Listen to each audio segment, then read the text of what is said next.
Hey folks, it's Swank Ivy, and I'm here with another Letters to an Asexual. This is number 55. And here I am in my fireplace room, and I think I've made one other video in here before, but I kind of like this room for videos, but the lighting is really weird, so sorry if it looks strange. Today's letter is going to be a letter that was not written to me, but it did mention me. Actually, it mentions my book. And it is a few years old. I believe the information I have here says it's from 2014. But I was rereading it recently. I had saved it to my computer, and I decided this is something I wanted to talk about.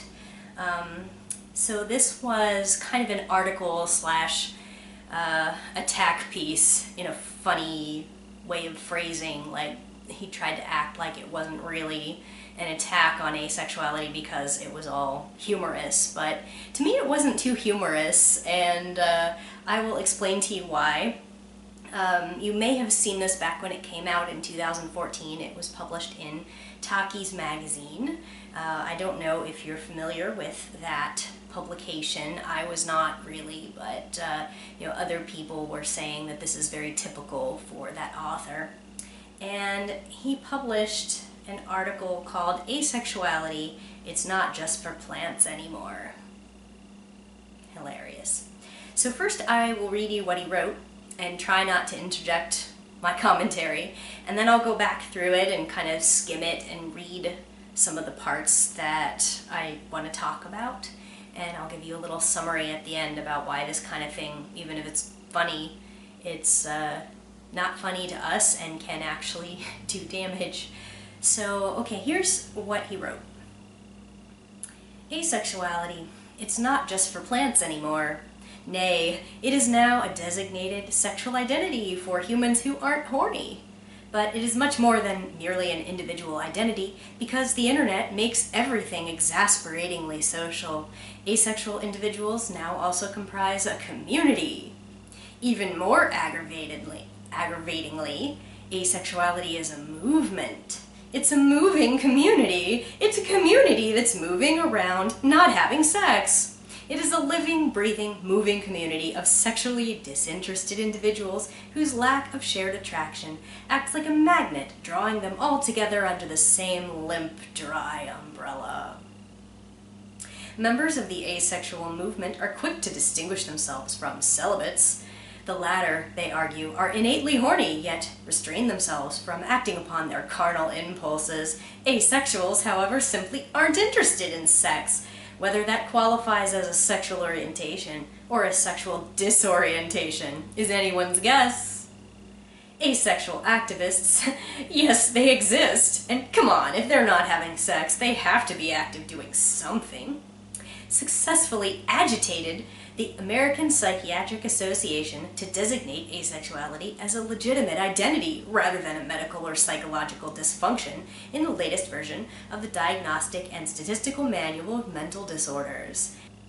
They have also gone to great pains to buttress and legitimize their abject absence of libidinousness and concupiscence with scholarly works such as 1977's pioneering paper Asexual and Autoerotic Women, Two Invisible Groups, and 2008's Coming to an Asexual Identity, Negotiating Desire.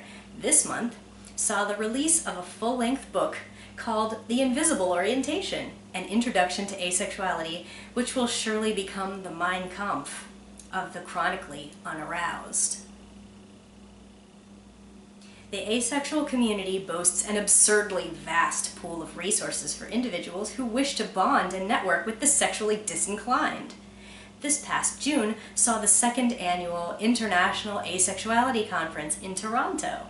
Asexual Awareness Week is coming in late October, and there are even asexual dating sites. And Tumblr, which is ground zero for sexual insanity on the web, the crossroads where sexual deviancy and social justice platitudes converge in one gooey rainbow-colored train wreck, is a comic goldmine for hysterical asexual sloganeering. By far the most prominent organization that propagates and disseminates asexual awareness is the Asexual Visibility and Education Network, AVEN, which was founded in 2001 and hosts a website that answers frequently asked questions and a forum with over 2 million posts by people who'd much prefer to shove cake in their mouths than someone else's genitals. AVEN even designed an asexual logo, an upside-down triangle with purple piping that tastefully encases a white to black gradient. Like any community, asexuals have developed their own language. I've considerately decoded much of the arcane terminology they employ to denote the vast asexual spectrum. Ace, shorthand for asexual. Ace vague, someone who may be asexual as a result of being autistic. Allosexual, those who aren't asexual, otherwise known as normal people. Aromantic, those who don't desire romance either. Arovague, someone who may be aromantic as a result of being autistic. Biromantic, those who desire romantic but not sexual relationships with either gender. Cupiosexual, an asexual who wishes they were an allosexual. Demisexual, an asexual who is able to muster sexual attraction only after first forming a romantic bond with someone. Graysexual, someone who inhabits a space somewhere along the vast spectrum between asexuals and allosexuals. Pan-homo-romantic, polyamorous, gray asexual genderqueer, the highly specific sexual self-identifier of the logo designer. Repulsed asexual, someone who is actively disgusted at the very idea of having sexual contact with someone else. Squish, the platonic form of a romantic crush. Well, if that list didn't kill your sex drive, I'm not sure what will. Still, the asexual movement presses forward, fired up by its inability to get turned on. Once someone has come out as asexual, these sexually inactive activists tend to do what members of every other allegedly oppressed special interest identity group does. They lecture people.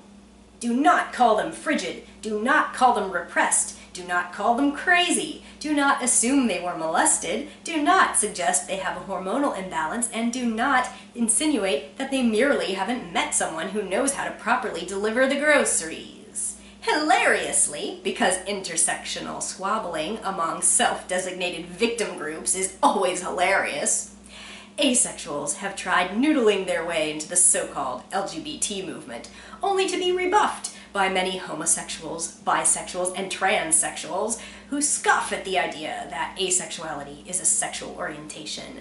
Many traditional queers get their assless leather chaps chafed at asexuals who try to claim the term queer for themselves, arguing that queer denotes non-hetero manifestations of human sexuality.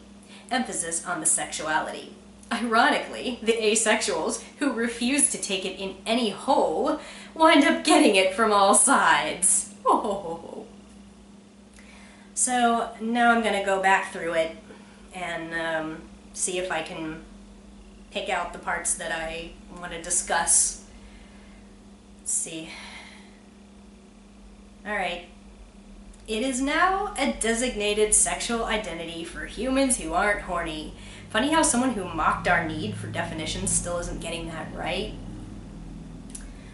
Because the internet makes everything exasperatingly social, asexual individuals now also comprise a community. Translation, it's absurd for people who feel isolated in their everyday lives to form online communities and discuss common experiences they might have had, right? Drawing them all together under the same limp, dry umbrella. Rim shot! We're not having sex, so therefore we're boring and prudish, and that's the central facet of what we're organizing about here. Let's see. Okay, asexual activists, come on, if they're not having sex, they have to be active doing something. Because if you're not having sex, there's nothing else to do, and no meaning at all in your life, of course. Yeah, that's how it works. You have to desperately claw at meaning and try to squeeze some kind of meaning out of your organization surrounding asexuality and, you know, fill the void in your pathetic life. So, okay, I'm pretty familiar with people who come onto like my channel or, you know, quote me somewhere else, talk about me, and try to say like asexuality activism is the only thing I do and it's my whole life. And they're saying that based on specifically looking at my theme channel or my book or the asexuality specific things I've done on blogs. And I'm thinking, how are you getting the idea that you're going to see diverse content in a place that you went specifically to see the asexuality content? I mean, if they had any idea like how mind-blowingly diverse things that I do, even just stuff that I do online, not even stuff that I'm not documenting, like how many different things I do, like, I like to think that they wouldn't claim this is the only thing that I do, but it's really funny to me how consistently they will look at like a specific slice of my online presence and then claim that that's the only thing that I do. And also, like, it's really frustrating when they think it's silly for us to want to talk about these things, like that even if that was the only thing that I was doing or the major thing that I was doing or did actually occupy most of my time and attention, like helping other people with like difficulties surrounding a major aspect of social interaction in how we communicate in our society, that's not a useless goal. So even if it was all I did, it wouldn't be pointless or pathetic. So yeah, that's really funny to me.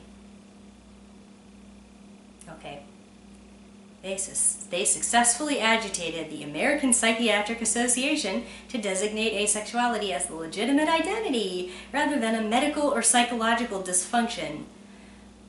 It's hard to tell if, like, he's kind of mocking us there. It seems like just the way that it's framed, he's playing us as if we're a bunch of busybodies, like, quibbling about something that doesn't really need discussion.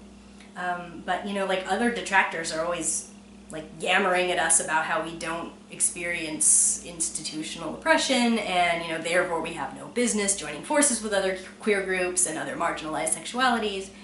But, you know, like, thanks to the efforts of the people who did petition those in charge of making those changes, like, we're not actively considered a disorder by the book that tells psychologists what is a disorder and what the symptoms are. So, like, that's not a ridiculous thing for us to have done. Okay. I don't want to talk about this one, but I will. The Invisible Orientation, an Introduction to Asexuality, which will surely become the Mein Kampf of the chronically unaroused. As if publishing something to increase understanding is in any way comparable to a manifesto by the world's most famous bigot, where he describes how he incorporated hatred into his politics. I mean, and he called it a struggle. Not to mention, as a Jewish creator, I don't even have words for how disgusting it is to compare my book to the writing of Hitler. Okay, alright, going on. And Tumblr, which is ground zero for sexual insanity on the web, the crossroads where sexual deviancy and social justice platitudes converge in one gooey, rainbow-colored train wreck, is a comic goldmine for hysterical asexual sloganeering. Okay, like, I get that people like to mock Tumblr because it's a young population and it has a certain culture, but again, like, framing our conversations as inherently hilarious is just really shitty. Asexuals have developed their own language. I've considerately decoded much of the arcane terminology. No, you misrepresented most of our terms and pretended what's funny about your version is our fault. Ace vague, someone who may be asexual as a result of being autistic. No, I've actually heard this one used by people who want to suggest that they believe their asexuality is kind of a function of their neurodivergence. But, you know, this guy is using it as an excuse to take pot shots at autistic people because autistic people are still an acceptable target. Awesome. Allosexual, those who aren't asexual, otherwise known as normal people. Okay, if you don't understand why normal people as a term for the majority is not acceptable, I'm gonna need another time slot to make a video about that. That would need a whole separate lecture. A few of these are actually not attempting to make a joke out of the definition. A few of them are wrong, but not necessarily in a deliberately gross way. It's hard to tell sometimes. Well, if that list didn't kill your sex drive, I'm not sure what will. Shut up. Still, the asexual movement presses forward, fired up by its inability to get turned on.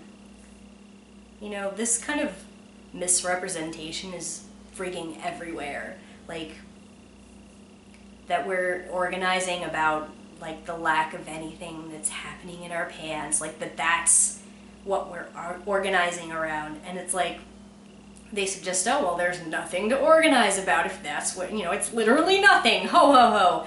But, like, let's say, okay, you're out there protesting against, like, extreme inequalities that affect you as a low-income person, and, like, you're trying to get mainstream attention for, like, the special difficulties you face because you're in that situation, and then, like, some dipshit rolls on in there, spotlights your footage on their crappy show, and, like, describes it, chortling all the way, like, these people made an identity out of being broke, LOL. And it's like, no, they didn't make an identity out of being broke. They created a forum to show you, like, all the problems that they're facing, and, you know, to access solidarity maybe through that. And, like, the fact that you have to misrepresent their cause before you can laugh at it should probably tell you something about whether you should really be laughing at that. Let's see. These sexually inactive activists tend to do what members of every other allegedly oppressed special interest identity group does. They lecture people. Okay, so yeah, you make it seem like nobody needs our messages and all of our discussions are, you know, inherently worthless. But, you know, as evidenced by that list that you offered of the supposed definitions and lecture topics that we could use, like, this is obviously still pretty necessary because, like, you're not listening. Alright, intersectional squabbling among self-designated victim groups is always hilarious. That is just a really gross sentence.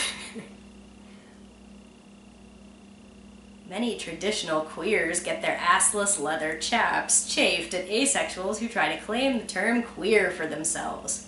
Yeah, make fun of queer people in general and misrepresent their whole community as if they don't accept us. Okay, so I think that's all I'm going to talk about with, like, specific examples pulled out of the article, but, like, some people have said that the article's, like, it's harmless because, like, it's just snark, or it's really, the problem is us not finding it funny and not understanding that it's satire. But the problem with that is that for something to work as satire, the audience, by and large, has to understand that it's an exaggeration or it's a reversal. Like, they have to understand the basics of what you're even talking about, and some of what he said was identical to the things that actual detractors say to us, so it doesn't work as satire. So let me tick off some things that they're doing here. They're misrepresenting us as not understanding biology. They're laughing at us for wanting to organize. They're mocking our efforts to legitimize our orientation through stuff like talking to the DSM. They shame us with, like, digs about how we have nothing meaningful in our lives if we're not having sex, or our relationships don't look enough like theirs, and they're spreading misinformation about our ways of talking to each other. And the thing is, they're also using bigger stages than we generally have in our community. Like, occasionally one of us will get on a show or in a documentary or something, but by and large they have access to bigger megaphones than we do, and they're using those big stages to say these things. So like they're teaching that mainstream audience that it's okay to laugh at us, that it's okay to mock us, that these are the memorable aspects of us as individuals and us as a community. And, you know, painting us as if we're some kind of fad that came out of Tumblr that's obsessed with a victim mentality. It's like that damages us even if you're kidding, because there is no way you can still say those things and frame them humorously but not still make people think that that's what we're about. And we still don't have the countering mainstream perspectives to make that kind of thing okay. So like, that's really why I think it's not funny. And you know, I mean, you might chuckle at one or two things from that because you might have seen it, but the overall message of it felt like we were the joke. He wasn't making a joke, we were the joke. So that's kind of my perspective on why that sort of thing was not okay, still is not okay 4 years later. And you know, I recommend that if anybody is trying to write satire about asexuality, they might want to consider, you know, whether they're going to have a negative impact on us. So that's what I have to say about that. And if you will excuse me, I've got a whole entire life that I have to go to that only involves writing about asexuality and blogging about asexuality and going out to march in a pride parade carrying the asexual flag and like see if I can find some new ways to be obsessed with asexuality and do nothing else. So I mean, like all good asexual activists, I've got some lecturing to do. So I'll see you guys next time.